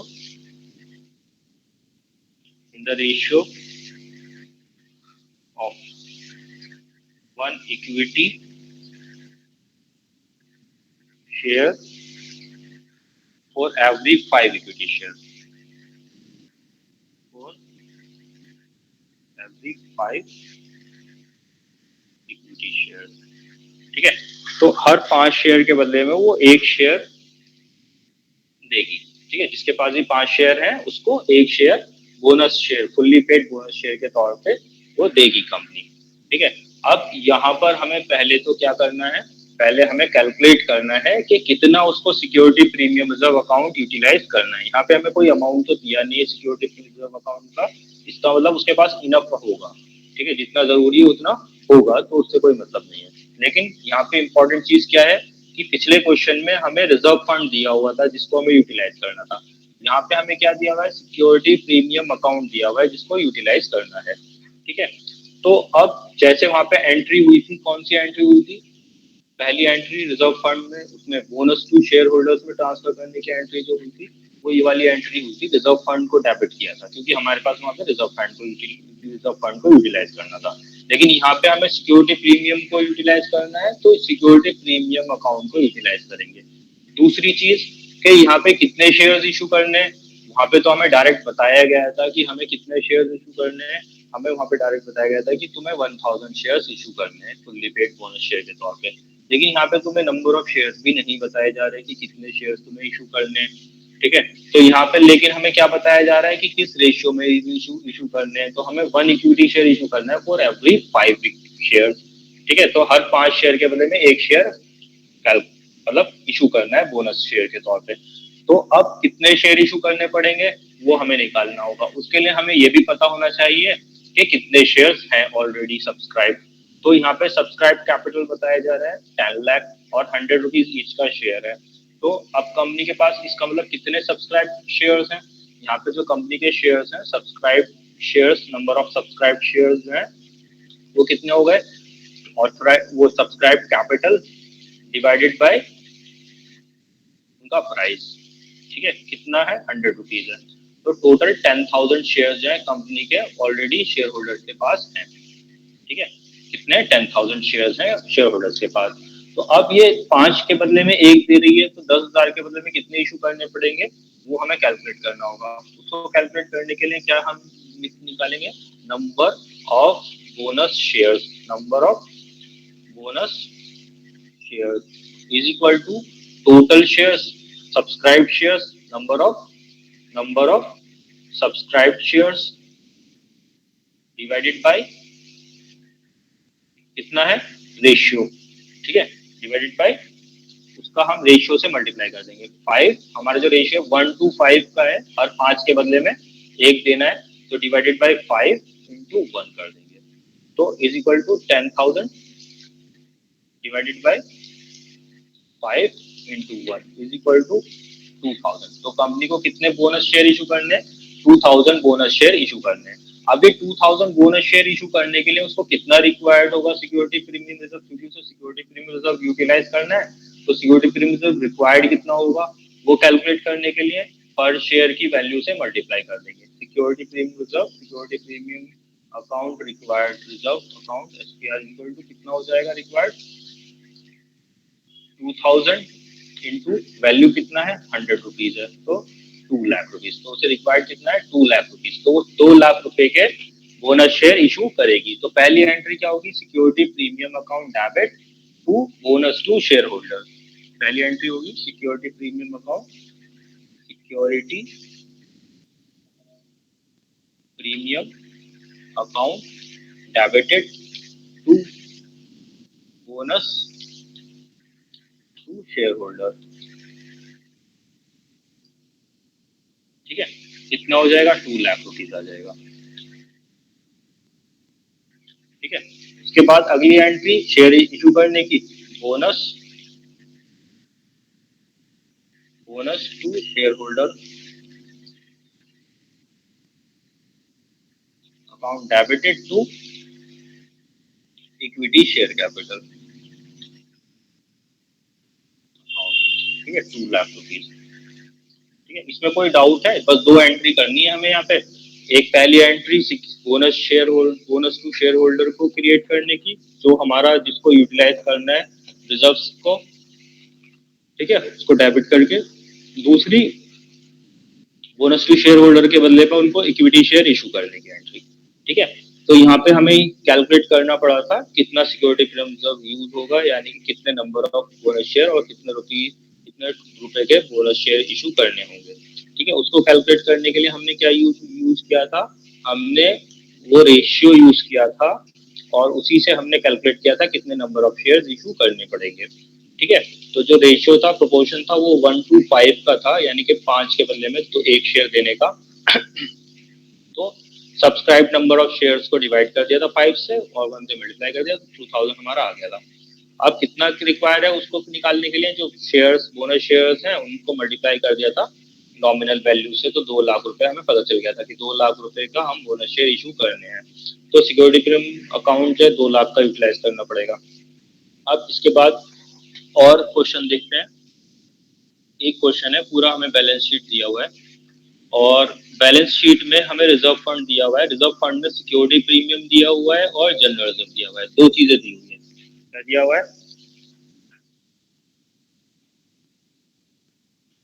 security premium, security premium दिया हुआ है 20,000 रुपीज का और जनरल रिजर्व दिया हुआ है 60,000 रुपीज का और प्रॉफिट एंड लॉस अकाउंट दिया हुआ है, प्रॉफिट एंड लॉस अकाउंट दिया हुआ है 45,000 रुपीज का, ठीक है। तो ये 3 चीजें हमें दी हुई है, सिक्योरिटी प्रीमियम दिया हुआ है, जनरल रिजर्व दिया हुआ है और प्रॉफिट एंड लॉस अकाउंट दिया हुआ है, और ये टोटल मिला करके हमारा हो गया 1,25,000। टोटल हमारा कितना हो गया 1,25,000।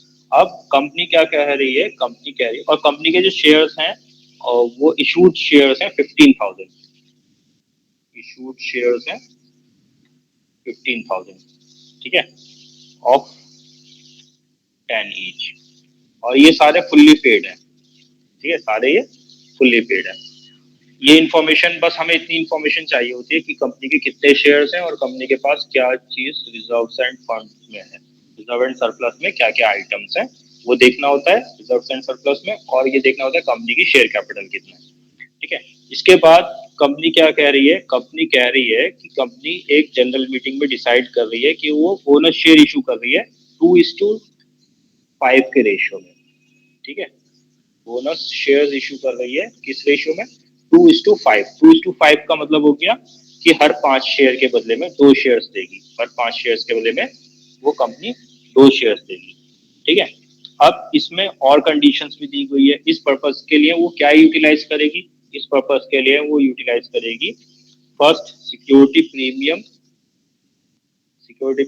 फुल यूटिलाइज करेगी, फुल एक्सटेंट में, ठीक है। जितना भी है वो सारा यूटिलाइज कर लेगी सिक्योरिटी प्रीमियम को, ठीक है। सेकंड 20,000 वो जनरल रिजर्व यूटिलाइज करेगी, ठीक है। यानी कि जनरल रिजर्व जो है, जो उसका बैलेंस था 60,000 का, उसमें से पूरा नहीं करेगी, सिर्फ उसमें से 20,000 ही यूटिलाइज करेगी, ठीक है। तो एसपीआर तो फुल कर रही है, तो एसपीआर का बैलेंस कितना था?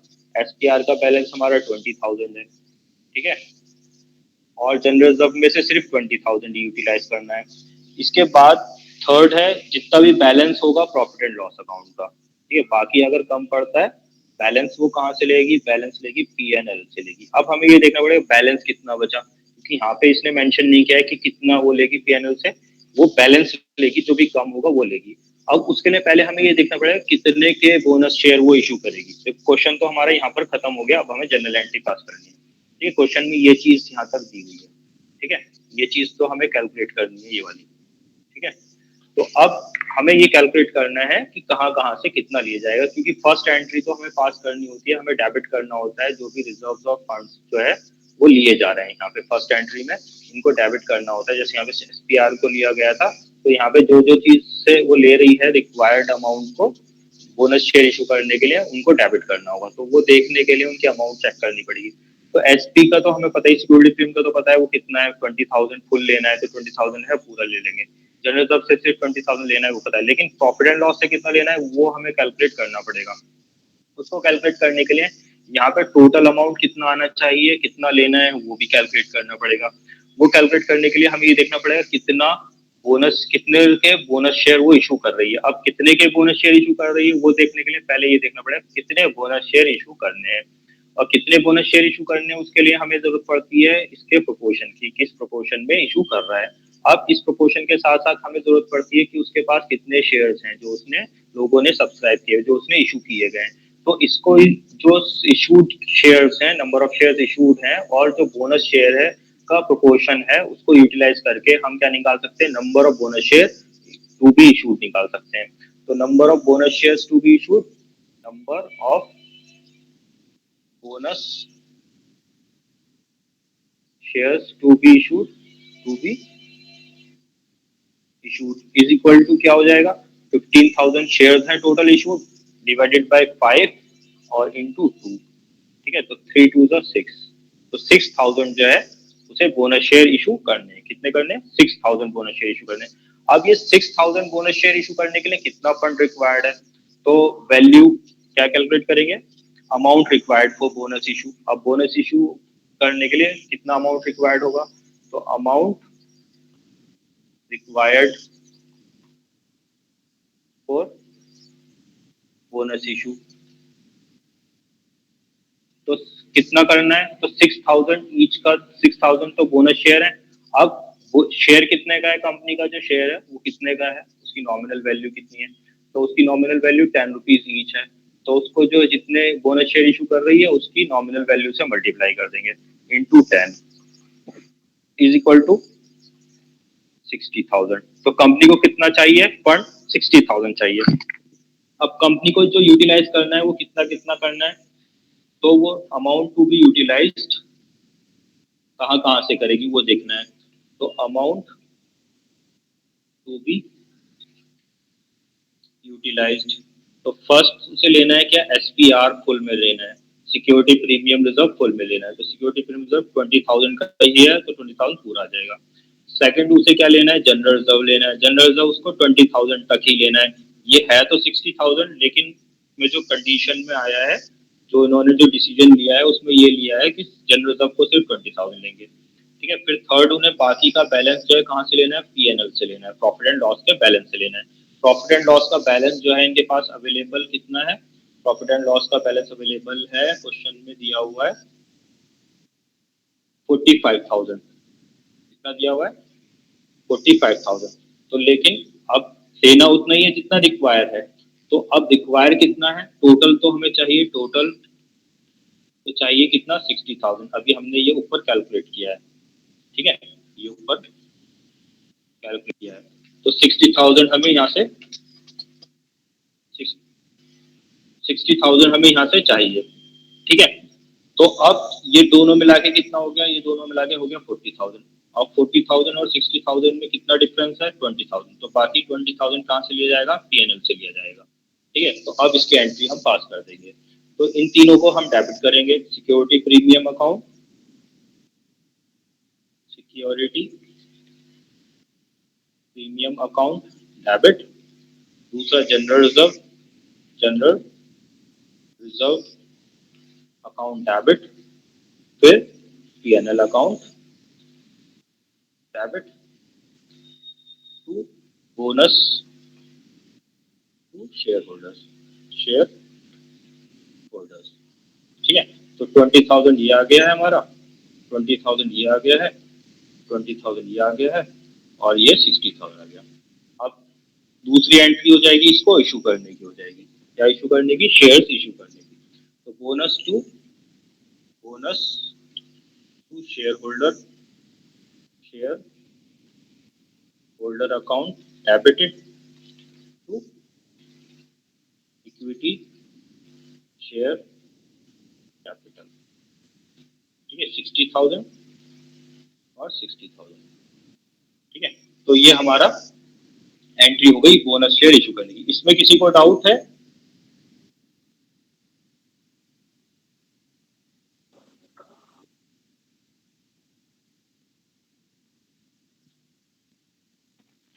नहीं सर, डाउट नहीं है। नहीं है। समझ में आ रहा है ना? Yes sir. देखो, डाउट हो कहीं पे भी वो पूछ सकते हो, ठीक है। ये मत सोचो कि ऑनलाइन क्लास है तो हम नहीं पूछ पाएंगे, ठीक है। तो जितने भी डाउट हैं वो सब क्लियर किए जाएंगे,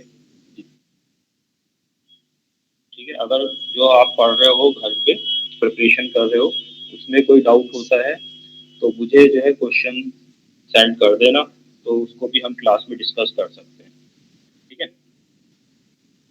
और मैं इसके जो है क्वेश्चंस की पीडीएफ बना करके सेंड कर दूंगा, और पीडीएफ बना के ओके सेंड करना मतलब लिंक में मैं डाल दूंगा पीडीएफ बना के, क्वेश्चन जो भी है पूरा चैप्टर की, ठीक है।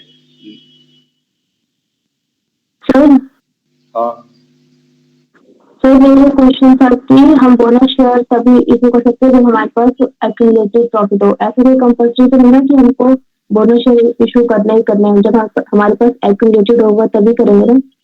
हाँ, ये इसमें देखो कंडीशन क्या था। देखो, जो हमारा शुरू में ही हमने पढ़ा था बोनस इशू का, यहाँ पे कि जो बोनस इशू होता क्या है और कब किया जाता है, क्यों किया जाता है, वो हमें यहाँ से ही पता चल जाता है। कब किया जाता है? व्हेन, शुरू में लगा व्हेन कंपनी हैज, कंपनी के पास एक्यूमुलेटेड रिजर्व होंगे, ठीक है। कंपनी हैज, कंपनी के पास एक्यूमुलेटेड रिजर्व होंगे जो कि वो डिस्ट्रीब्यूट नहीं कर सकती डिविडेंड पे, डिविडेंड के तौर पे कैश में, ठीक है।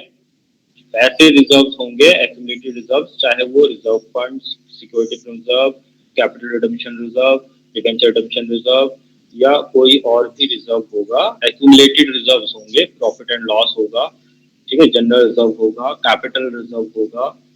तो और उसको जो है कंपनी जो है डिविडेंड के तौर पे नहीं डिस्ट्रीब्यूट कर सकती कैश में, ठीक है। या तो लीगल रिस्ट्रिक्शन की वजह से या अकाउंटिंग प्रिंसिपल ऑफ प्रूडेंस की वजह से उसको जो है डिस्ट्रीब्यूट नहीं कर सकती। और रिजर्व्स उसके पास है तो वो क्या करती है, उस सरप्लस को कैपिटल में कन्वर्ट कर देती है बोनस शेयर इशू करके, ठीक है। उन एग्जिस्टिंग शेयर होल्डर्स को प्रोपोर्शनेटली बोनस शेयर इशू करके कैपिटल में कन्वर्ट कर देती है। तो यहाँ से एक बात पता चल के आती है, वो तभी बोनस शेयर इशू कर सकती है जब उसके पास रिजर्व्स होंगे, और वो रिजर्व्स वो डिवी कैश के तौर पे नहीं डिस्ट्रीब्यूट कर सकती। इसके अलावा अगर रिजर्व नहीं है, ठीक है, तो वो बोनस शेयर इशू नहीं कर पाएगी, ठीक है। वो तभी कर पाएगी जब उसके पास रिजर्व्स होंगे, ठीक है।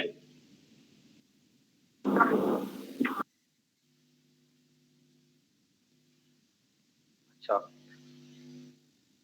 अब एक चीज और कि कंपनी के पास रिजर्व्स तो होते हैं अलग अलग तरह के, लेकिन वो कौन से रिजर्व्स को यूटिलाइज करेगी। जैसे यहाँ पर तो हमें बता दिया गया था कि वो 20,000 सिक्योरिटी रिजर्व को पूरा यूटिलाइज करेगी, जनरल रिजर्व से सिर्फ 20,000 लेगी, पीएनएल से वो बाकी का लेगी। लेकिन जहाँ पे ये सारी बातें ना बताई जाएं और कंपनी के पास सिक्योरिटी प्रीमियम भी है और जनरल रिजर्व भी है और प्रॉफिट एंड लॉस भी है, तो उस सिचुएशन में कंपनी क्या करे, कंपनी कहाँ से जो है वो इशू करेगी। जैसे अगला क्वेश्चन है, वहां पे हमें बताया गया है, वहां पे हमें क्या क्या बताया गया है कि कंपनी के पास सिक्योरिटी प्रीमियम है।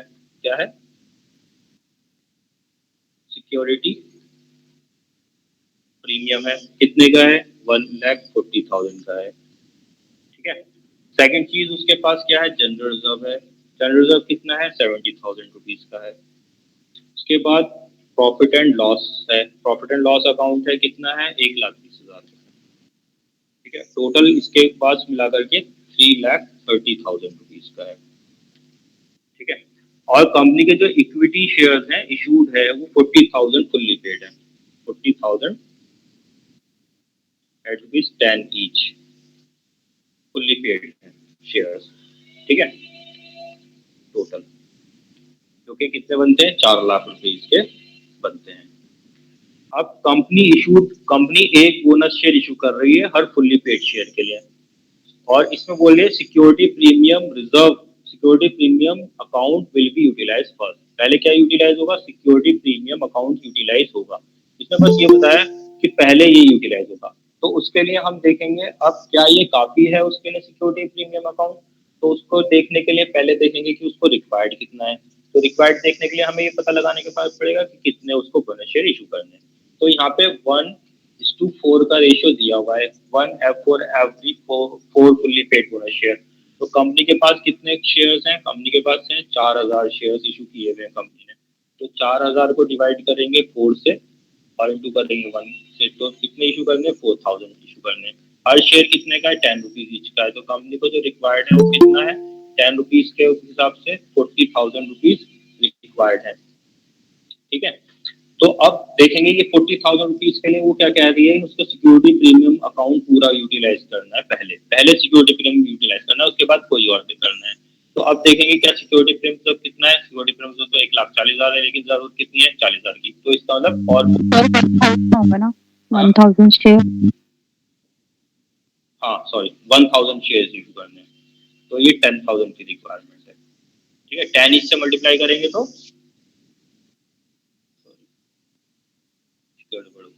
10,000, 1,000 नहीं 10,000। तो 4 से डिवाइड करेंगे तो 10,000 आएगा। ठीक है, तो 10,000 को 10 से मल्टीप्लाई करेंगे तो उसको कितने की रिक्वायरमेंट है? 1 लाख रुपीज की रिक्वायरमेंट है। तो 1 लाख रुपीज, अब देखो क्या सिक्योरिटी प्रीमियम में 1 लाख रुपीज है या कम है या ज्यादा है? तो सिक्योरिटी प्रीमियम में जो है 1,40,000 है। तो हमारा पूरा का पूरा 1 लाख जो रिक्वायर्ड है वो पूरा पूरा सिक्योरिटी प्रीमियम से आ सकता है। तो किसी और को यूटिलाइज करने की जरूरत नहीं है, सिर्फ सिक्योरिटी प्रीमियम को ही हम डेबिट करेंगे। और कितने से करेंगे? पूरे 1 लाख रुपीज से डेबिट करेंगे, कोई और प्रॉफिट हम यूज नहीं करेंगे। ठीक है, एक और क्वेश्चन देख लेते हैं। देखो आप अटेंडेंस का टाइम हो गया, सब बच्चे आ रहे हैं अब। ठीक है, तो आगे से ये रूल बना लेंगे हम कि जो बच्चा 1 आवर के बाद आएगा उसको एडमिट नहीं किया जाएगा। बच्चों को जो एडमिट किया जाएगा, सॉरी 1 आवर भी ज़्यादा हो जाएगा, 30 मिनट्स के बाद जो बच्चा आएगा उसको एडमिट नहीं किया जाएगा। क्योंकि वीडियो तो मैं डाल दूंगा बना करके। ठीक है, क्योंकि क्या क्लास में क्या हुआ है उनको तो वैसे ही मतलब नहीं है, लेट आ रहे हैं बच्चे। ठीक है, अब जो अगली क्लास में 30 मिनट के बाद आएगा उसके बाद किसी को भी ऐड नहीं किया जाएगा ग्रुप में। ठीक है, और अटेंडेंस के मार्क्स हैं, और जो जल्दी ऐड आएगा, जो जल्दी आ रहा है बच्चा मतलब शुरू से है क्लास में, उसको मार्क्स ज़्यादा मिलेंगे। और अटेंडेंस में बीच में भी कहीं पर भी लेता रहूँगा बीच बीच में। ठीक है, दोबारा से भी एक फिल कराऊंगा, फिर मैं देखूंगा जो बच्चे गायब होंगे उनकी अटेंडेंस गायब हो जाएगी। ठीक है, तो बीच में कहीं पे भी मैं अटेंडेंस लूंगा, एक अटेंडेंस शुरू में लूंगा उसके बाद बीच में कहीं पे भी ली जाएगी अटेंडेंस। ठीक है, तो आगे से ध्यान रखें, जल्दी आए क्लास में ज्वाइन करें और फिर रहें और अटेंटिव रहें। और अगली क्लास से जो है सबको कैमरा भी ऑन रखना है। कोई बच्चा ऐसा नहीं करेगा कैमरा ऑफ करके कहीं इधर उधर जाके बैठेगा। ठीक है, ओके सर। कैमरा ऑन रखना मस्ट होगा अगली क्लास से, और 30 मिनट्स के बाद कोई ऐड नहीं किया जाएगा। ठीक है, तो अब यहाँ पर अगला क्वेश्चन देखते हैं। अगले क्वेश्चन में जो है हमें बताया गया है रिजर्व एंड सरप्लस में जनरल रिजर्व है। ठीक है, और कंपनी के शेयर कैपिटल कितना है। तो जनरल कंपनी के पास जो है जनरल रिजर्व है और कैपिटल जो है 1 लाख रुपीज का है, 10 ईच का, फुल्ली पेड अप। ठीक है, तो सिर्फ जनरल रिजर्व ही है, तो जितना भी यूटिलाइज करना है वो जनरल रिजर्व ही यूटिलाइज होगा।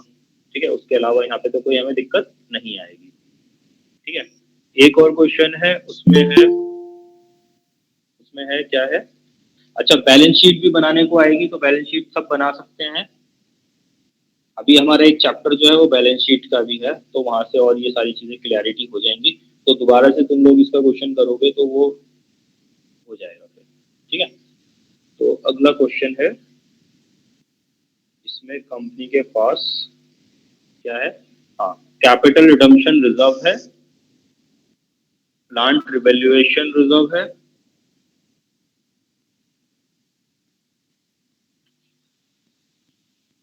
कैपिटल रिडम्पशन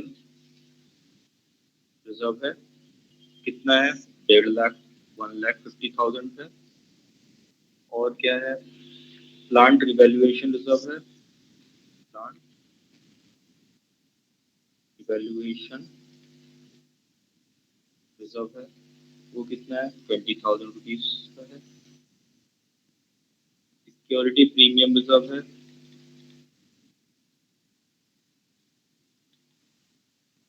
जो कि कितना है, सर हाँ आपने अटेंडेंस बंद कर दी क्या?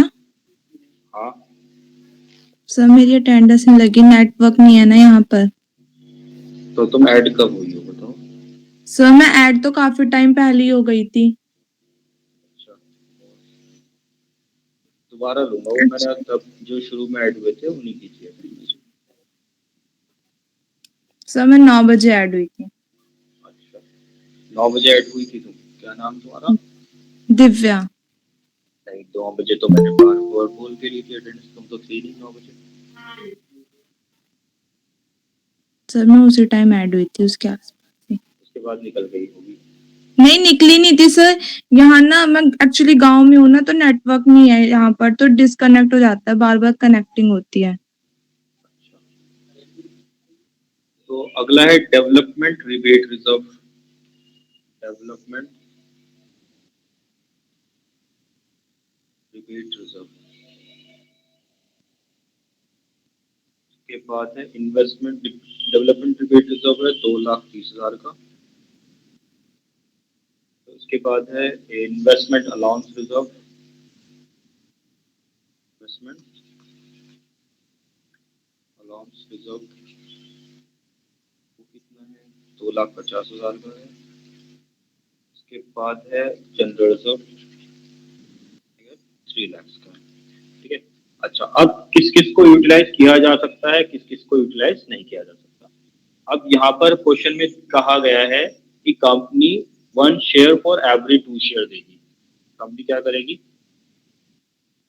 हर 2 शेयर के बदले में, हर 2 शेयर के बदले में 1 शेयर देगी बोनस शेयर। तो बोनस शेयर का जो रेशियो है वो क्या है, 1:2 का है, हर 2 के बदले में 1 शेयर देगी। और कंपनी के जो शेयर्स हैं वो कितने हैं, कंपनी के शेयर्स यहाँ पे 80,000 इक्विटी शेयर्स हैं, इक्विटी शेयर्स हैं ऑफ ₹10 ईच, 7.5 पेड अप। ठीक है, ₹7.5 पेड अप। तो अब यहाँ पर कुछ इंपॉर्टेंट चीजें जो हैं वो हम इस क्वेश्चन में आ गई हैं हमारे। तो नेसेसरी रेजोल्यूशन पास हो गया है और लीगल रिक्वायरमेंट्स भी कंप्लाई हो गई है। ठीक है, लेकिन यहाँ पे ये नहीं बता रहा, ठीक है, कौन सा रिजर्व को यूटिलाइज किया जाएगा, कौन सा रिजर्व को यूटिलाइज किया जाएगा, ये बात यहाँ पे नहीं बताई जा रही। और रिजर्व यहाँ पे हमारे पास कई सारे हैं, ठीक है, रिजर्व जो है बहुत सारे हैं। तो रिजर्व कौन कौन से हैं? कैपिटल रिडम्पशन रिजर्व है, प्लांट रिवैल्यूएशन रिजर्व है, सिक्योरिटी प्रीमियम है, डेवलपमेंट रिबेट रिजर्व है, इन्वेस्टमेंट अलाउंस रिजर्व है, जनरल रिजर्व है। दूसरी चीज हमें क्या पता करना है, हमें ये भी पता करना है कि कैपिटल कितना रिक्वायर्ड है, कितना चाहिए हमें रिजर्व, ठीक है, रिजर्व कितना रिक्वायर्ड है उसको बोनस शेयर को इशू करने के लिए। तो पहले तो नंबर ऑफ बोनस शेयर हमें कैलकुलेट करने पड़ेंगे, तो रेशियो यूज होगा बोनस शेयर इशू करने के लिए। तो नंबर ऑफ बोनस शेयर क्या होगा, इक्वल टू 80,000 जो है वो इशूड है, ठीक है, 2 के बदले में 1 देना है तो 2 से डिवाइड करेंगे और 1 से मल्टीप्लाई करेंगे, तो टोटल कितना 40,000 बोनस शेयर इशू करने हैं। तो रिक्वायर्ड कितना है, अमाउंट रिक्वायर्ड कितना है, 4 बोनस शेयर, ठीक है, 4 बोनस शेयर, तो इज इक्वल टू कितना हो जाएगा 40,000 इंटू उसका वैल्यू, नॉमिनल वैल्यू 10 ईच, तो 4 लाख रुपीज हमें चाहिए, ठीक है। अब 4 लाख रुपीज चाहिए, तो लेकिन ये 4 लाख रुपीज हम कहाँ से लेंगे, तो उसको हमें देखना पड़ेगा कौन कौन सा रिजर्व हम देखेंगे, ठीक है। तो अब यहाँ पे जो कंडीशन होती है कि एक कंडीशन ये होती है, जो सिक्योरिटी प्रीमियम रिजर्व होता है, जो बहुत इंपॉर्टेंट कंडीशन है ये वाली, जो सिक्योरिटी प्रीमियम रिजर्व होता है, ठीक है, जो सिक्योरिटी प्रीमियम रिजर्व होता है उसका हम सिर्फ वही पार्ट यूज करते हैं जो कि कैश में होता है हमारे पास।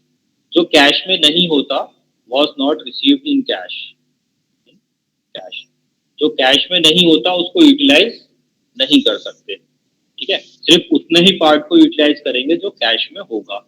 अब कैश में कब नहीं होता सिक्योरिटी प्रीमियम, हमेशा तो कैश में ही आता है, जब भी हम शेयर इशू करते हैं तो कैश में ही करते हैं, तो सिक्योरिटी प्रीमियम तो हमें कैश में मिलता है। लेकिन एक कंडीशन होती है जहां पे वो कैश में नहीं होता, क्या होता है, जब हम इशू अदर देन कैश करते हैं, issue of shares other than cash, यानी कि हमने कोई मशीनरी खरीदी 5 लाख की, उसके बदले में 4 लाख रुपए के नॉमिनल वैल्यू के शेयर्स उसको दे दिए, तो 4 लाख रुपए के नॉमिनल वैल्यू के शेयर दे दिए 5 लाख की मशीन के बदले में, इसका मतलब जो 1 लाख रुपीज है वो सिक्योरिटी प्रीमियम में आया है। तो 1 लाख रुपीज जो है वो हमारा कैश में नहीं आया, वो किसके बदले में आया, मशीनरी के बदले में आया, ठीक है। तो उस टाइम पे जो 1 लाख रुपीज है कैश में नहीं है हमारा, तो उसको हम सिक्योरिटी प्रीमियम के उस पार्ट को बोनस शेयर इशू करने के लिए यूज नहीं कर सकते। तो इस क्वेश्चन में जो ये 50,000 है, 1,50,000 में से जो 50,000 है उसको हम यूटिलाइज नहीं कर सकते। हम सिर्फ कितने को यूटिलाइज कर सकते हैं, यहाँ से सिर्फ 1 लाख को यूटिलाइज कर सकते हैं। इसके अलावा जब भी हमारा कैपिटल रिडम्पशन रिजर्व होता है, वो स्पेसिफिकली जो है यूज की होता है किसके लिए, बोनस शेयर इशू करने के लिए ही हो सकता है। इसके अलावा और किसी काम के लिए इशू हो ही नहीं सकता कैपिटल रिडम्पशन रिजर्व, ठीक है। तो कैपिटल रिडम्पशन रिजर्व तो सिर्फ और सिर्फ किसके लिए होता है, बोनस शेयर इशू करने के लिए ही यूज होता है। तो इसलिए सबसे पहले तो हम इसी को उठा लें, क्योंकि ये तो स्पेशली जो है होता ही बोनस शेयर के लिए है। तो सबसे पहले जो लिया जाएगा वो 1.5 लाख का कैपिटल रिजर्व लिया जाएगा। टोटल हमें कितना चाहिए, हमें चाहिए 4 लाख रुपए, तो 4 लाख में से 1.5 लाख तो यहाँ से आ गया कैपिटल रिजर्व रिडम्पशन रिजर्व से, और यहाँ से 1.5 लाख में से सिक्योरिटी प्रीमियम में से 1.5 लाख में से ये सिक्योरिटी प्रीमियम भी जो है वो बोनस शेयर के लिए यूज हो सकता है, ठीक है, तो इसको भी यूज करेंगे। लेकिन जो कैश में नहीं है उसको यूज नहीं कर सकते, तो इसलिए सिर्फ इसमें से 1 लाख ही यूज करेंगे। अब कितना हो गया हमारे पास, 2.5 लाख रुपए, 1.5 लाख प्लस 1 लाख, 2.5 लाख रुपए हो गए। अब इसके बाद ये जो है प्लांट रिवैल्यूएशन रिजर्व, ये तो प्लांट के लिए है, ये डिविडेंड के लिए होता ही नहीं है। तो जो डिविडेंड जिसका हम बांट सकते हैं, जिसको हम डिविडेंड के तौर पे बांट सकते हैं, उसको यूटिलाइज किया जा सकता है। तो जो डिविडेंड के तौर पे नहीं बांट सकते उसको भी यूटिलाइज नहीं किया जा सकता। तो ये प्लांट रिवैल्यूएशन रिजर्व डिविडेंड के लिए नहीं है, डेवलपमेंट रिबेट रिजर्व डेवलपमेंट के लिए नहीं है, डिविडेंड के लिए नहीं है, इन्वेस्टमेंट अलाउंस रिजर्व ये भी डिविडेंड के लिए नहीं है, और जनरल रिजर्व डिविडेंड के लिए अवेलेबल होता है, तो जनरल रिजर्व को यूटिलाइज करेंगे।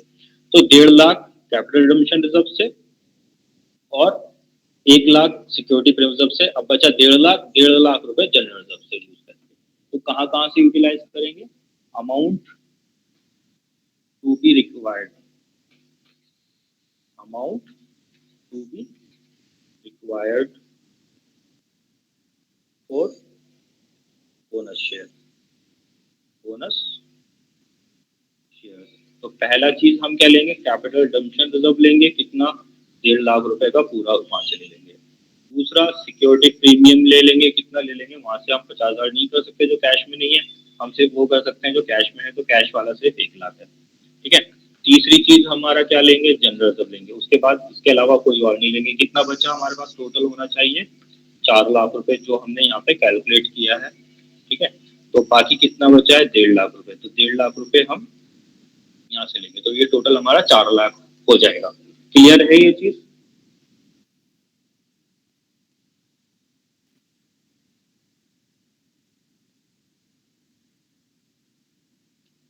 ठीक है। तो अब दूसरी इंपॉर्टेंट चीज क्या है, हमने ये चीज ये पढ़ा था, क्या पढ़ा था कि जब भी हम क्या करेंगे, बोनस शेयर को इशू करेंगे, जब भी हम बोनस शेयर को इशू करेंगे तो क्या नहीं होना चाहिए। ठीक है। काउंटिंग के लिए ये बताया था कि पार्टली पेड अप शेयर्स अगर कोई है, पार्टली पेड अप शेयर्स अगर कोई है आउटस्टैंडिंग अलॉटमेंट की डेट पे, तो उसको फुल्ली पेड कराया जाएगा। क्या कराया जाएगा, फुल्ली पेड कराया जाएगा। तो यहाँ पर इस क्वेश्चन में जो है हमें ये बताया गया है कि कंपनी के शेयर कितने हैं, कंपनी के 80,000 इक्विटी शेयर्स हैं 10 ईच के, जिसमें से सिर्फ 7.5 की जो है वो पेड अप है। इसका मतलब ये सारे शेयर्स है पार्टली पेड अप है, इन पे अभी जो है 7.5 की जो है वो कॉल अभी नहीं मिली गई है, ली गई है। अभी 2.5 की जो फाइनल कॉल है वो ली नहीं गई है। तो अब पहले क्या किया जाएगा, बोनस शेयर इशू करना है तो पहले वो ली जाएगी। ठीक है। बोनस शेयर तो बात की बात है, पहले तो इनको क्या करना है, हमें फुल्ली पेड अप में कन्वर्ट करना है। तो फुल्ली पेड में कन्वर्ट करने के लिए हमें क्या करना पड़ेगा, इनकी जो है अनकॉल्ड कैपिटल है उसको कॉल्ड करना पड़ेगा और उसको रिसीव करना पड़ेगा। ठीक है। तो उसको कॉल्ड करके रिसीव करने की एंट्री हम पास करेंगे। तो पहली एंट्री होगी कॉल्ड करने की। ठीक है। पहली एंट्री होगी कॉल्ड करने की। कॉल करने की एंट्री क्या होती है, equity share final call account debit, equity share final call account debit to equity share capital. तो इक्विटी शेयर कैपिटल, तो कितने शेयर्स हैं, 80,000 है, कितने की करनी है, 2.5 की करनी है। ठीक है। तो टोटल अमाउंट कितना कॉल्ड अप करना है हमें, 2 लाख रुपीज का कॉल्ड अप करना है। तो 2 लाख रुपीज कॉल्ड अप कर दिया, 2 लाख रुपीज। ठीक है। अब दूसरी एंट्री रिसीव करने की एंट्री होगी bank account debit, bank account debit to equity share final call. ठीक है। 2 लाख रुपए। अब ये हमारी फुल्ली कॉल्ड अप हो गए, अब ये क्या हो गए, फुल्ली कॉल्ड अप हो गए। अब होगी बोनस शेयर इशू करने की एंट्री। बोनस शेयर इशू करने की एंट्री में पहली एंट्री होगी हमारा फंड्स को, रिजर्व्स को बोनस टू शेयर होल्डर में ट्रांसफर करने की। तो CRR account debit, security premium account debit और general reserve account debit to bonus